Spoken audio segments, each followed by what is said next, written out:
السلام علیکم ورحمۃ اللہ وبرکاتہ۔ بھائیو، کیا حال ہے؟ اللہ تعالیٰ سے امید کرتا ہوں آپ سب خیریت سے ہوں گے۔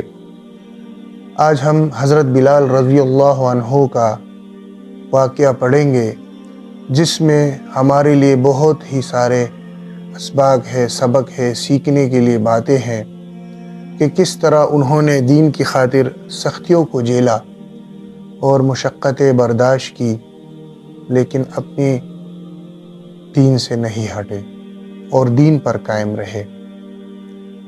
شروع کرتے ہیں۔ بسم اللہ الرحمن الرحیم، صلی اللہ علیہ وآلہ وسلم۔ حضرت بلال حبشی رضی اللہ عنہ کا اسلام اور مصائب۔ حضرت بلال حبشی رضی اللہ عنہ مشہور صحابی ہیں جو مسجد نبوی کے ہمیشہ مؤذن رہے۔ شروع میں ایک کافر کے غلام تھے، اسلام لے آئے، جس کی وجہ سے طرح طرح کی تکلیفیں دیے جاتے تھے۔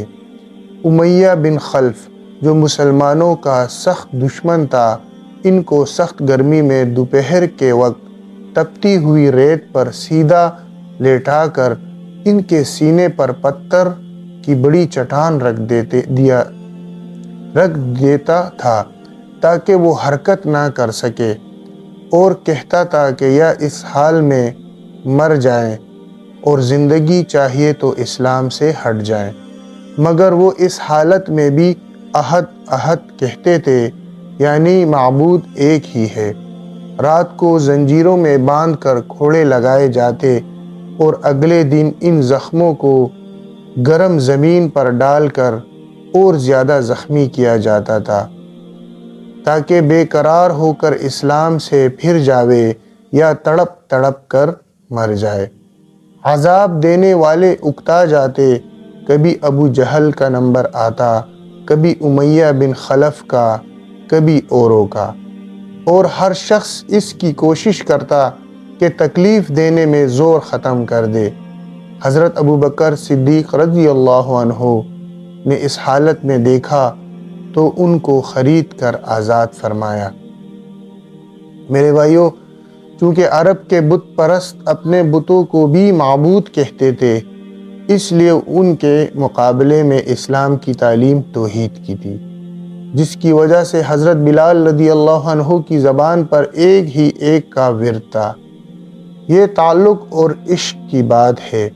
ہم جھوٹی محبتوں میں دیکھتے ہیں کہ جس سے محبت ہو جاتی ہے، اس کا نام لینے میں لطف آتا ہے، بے فائدہ اس کو رٹا جاتا ہے، تو اللہ کی محبت کا کیا کہنا، جو دنیا اور دین میں دونوں جگہ میں کام آنے والی ہے۔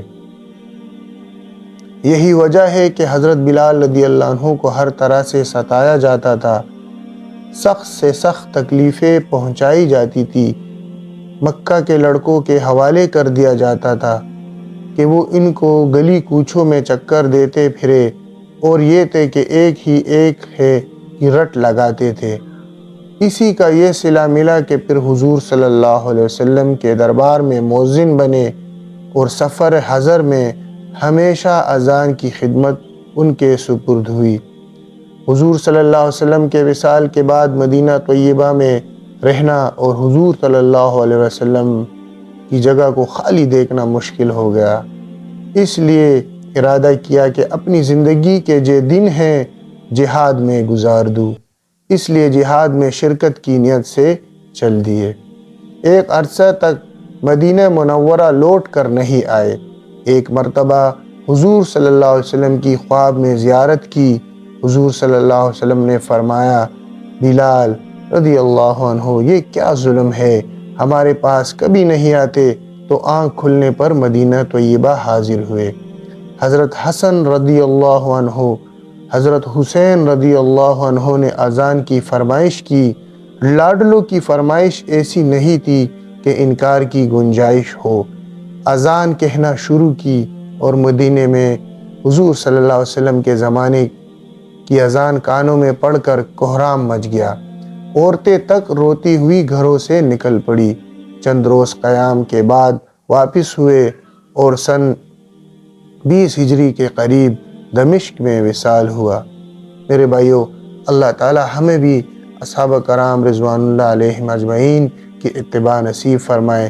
دین کی خاطر انہوں نے جو قربانیاں کی، جو قربانیاں دی، جو مشقتیں جھیلی، جو مشکل حالات جھیلے، لیکن اپنے دین پر ڈٹے رہے، قائم رہے۔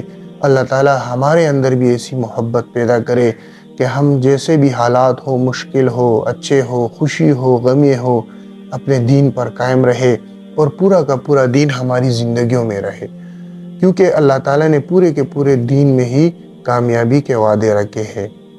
السلام علیکم ورحمۃ اللہ وبرکاتہ۔